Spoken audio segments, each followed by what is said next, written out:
பிரியமானவர்களே, ஒரு வெள்ளிக்கிழமை அன்று பல கோடி ஜனங்களுடைய வாழ்க்கையை மாற்றி வரைத்த 6 மணி நேரத்தை குறித்து இன்றைக்கும் அதே போல ஒரு வெள்ளிக்கிழமை கிறிஸ்து சிலுவையில் பாடுகள் பட்டதை நாம் தியானிக்கிறோம். இன்றைக்கும் இயேசு கிறிஸ்து சிலுவையில் பேசின 7வது வார்த்தை குறித்து நான் உங்களோடு கூட பேச விரும்புகிறேன்.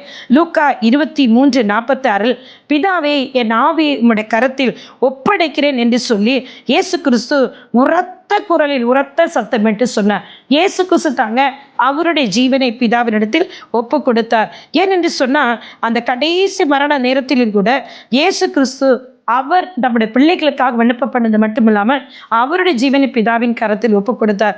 இங்கே நீங்கள் பார்ப்பீர்கள் என்று சொன்னால், மார்க் 15:39 விவனமாக சொல்லப்படுகிறது பாருங்க.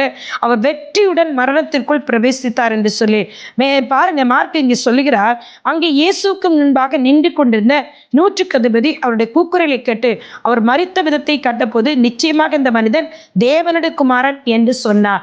அந்த குரலை கேட்டு நூற்றுக்கு அதிபதி இவர் தேவனுடைய குமாரன் என்று சொன்னார். நீங்கள் யோசித்து பார்த்திருக்கிறீர்களா?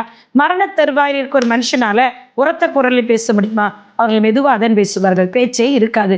அப்படி இருக்கும்போது கிறிஸ்து மரண தண்டனைக்கு எதுவான இவர் சிலுவையில் அறையப்பட்டு முள்கிடல் சுடப்பட்டு முண்டானை அடிக்கப்பட்டு 39 செடிகள் வாங்கின அவர் எப்படி உரத்த குரல்? அதுதாங்க இயேசு கிறிஸ்து, அதுதான் தேவகுமாரன்.